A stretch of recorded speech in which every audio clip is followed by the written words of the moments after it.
Serial में आने वाला है कि नया ट्विस्ट। अब अनुपमा यह देखती है कि सारे बच्चे घर में ड्रिंक करके आए हैं और परी और ईशानी यह कह रहे होते हैं कि आज की पार्टी बहुत अच्छे से गई है। तभी अनुपमा यह सोचने लगती है कि आखिरकार सारे बच्चे पार्टी में क्या करने गए थे और ये लोग तो पूजा में गए थे ना। तभी अनुपमा ईशानी से यह पूछती है कि तुम लोग पार्टी में कैसे पहुंच गए। तभी ईशानी यह कहती है कि प्रेम हमें पार्टी में लेके गया था और आद्या फूई ने हमको ड्रिंक करवाई है और उसके वजह से हमारी यह हालत हो गई है। तभी अनुपमा उसकी बातों पर विश्वास नहीं करती है और यह कहती है कि प्रेम और आद्या ऐसा नहीं कर सकते हैं और मेरी आद्या तुम लोगों के साथ इतना गलत नहीं कर सकती है। तभी बा यह कहती है कि तू अपनी बेटी के कब तक साइड लिया करेगी, देख नहीं रही है इसने क्या किया है। इसने परी और ईशानी को जानबूझ कर ड्रिंक करवाई है और अब ये मासूम बनने की कोशिश कर रही है। तभी अनुपमा का गुस्सा सातवें आसमान पर चढ़ जाता है और वह प्रेम को यह कहती है कि प्रेम तेरे से मुझे यह उम्मीद नहीं थी और तूने मेरा भरोसे का नाजायज फायदा उठाया है। अब मैं तुझे क्या बोलूं। और आद्या तू तो कम से कम यह सोच सकती थी कि ईशानी और परी को ये सब चीजें नहीं करवानी है। तभी आद्या कुछ भी नहीं बोल पाती है और चुपचाप वहाँ खड़ी हो जाती है और कुछ भी नहीं बोलती है।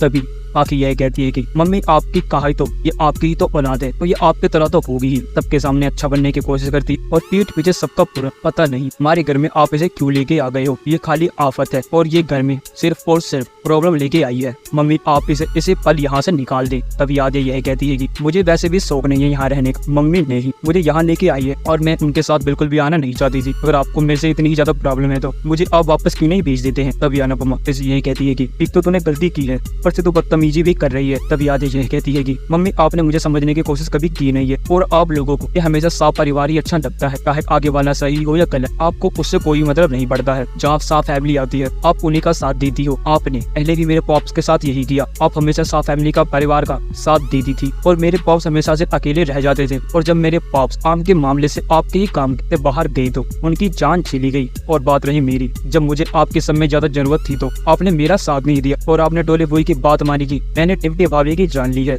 इसी कारण मैं घर को छोड़ के चली गई थी। मम्मी आप कभी भी किसी का भला नहीं कर सकती हो। तभी ये बातें सुन के अनुपमा काफी ज्यादा गुस्सा हो जाती है और बिना सोचे समझे ही आद्या पे हाथ उठा देती है और यही कहती है कि मुझे इतना बोलने की अहमियत किसने दी है। और आद्या तू एक मेरी बात सुन ले, आज तूने गलती की है तुझे वो मानना भी पड़ेगा। और बात रही डिम्पी मर्डर केस की तो उसका पहले ही मैंने तेरी बेगुनाह साबित कर दी है तो तुझे मेरे से बोलने की जरूरत नहीं है। चल मुझे तेरे पे भरोसा नहीं था, कम से कम तुझे तो मेरे पे भरोसा था ना, तो तू घर छोड़ के क्यों चले गई और तू मेरे पास वापस क्यों नहीं आई। मैं तो तेरे को वापस लेके भी आई हूँ और तूने यहाँ आने से पहले भी बहुत बड़ी शर्त रखी थी तो भूल गई है। तूने अपने आश्रम को मेरे से बचवाया है तभी मैं आज चंद पैसों की मोहताज हो रही हूँ और तू हमेशा से यही करती है, हमेशा से एक नई प्रॉब्लम खड़ी करती है और मैं उसे सही करने में लगी रहती हूँ और तू फिर भी मुझे ही गलत सोचती है। क्या फर्क पड़ता है। तो पाकी और तेरे में कोई भी अंतर नहीं है, तुम तीनों एक के एक जैसे हो। एक मेरा एक ही बेटा सही था, उसे भगवान ने छीन लिया। पता नहीं आते तेरे को कब समझ आएगी मैं तेरे से कितना ज्यादा प्यार करती हूँ। जी हाँ दोस्तों, अब क्या होगा आने वाले एपिसोड में आप अपनी कमेंट बॉक्स में राय हमें जरूर बताएं।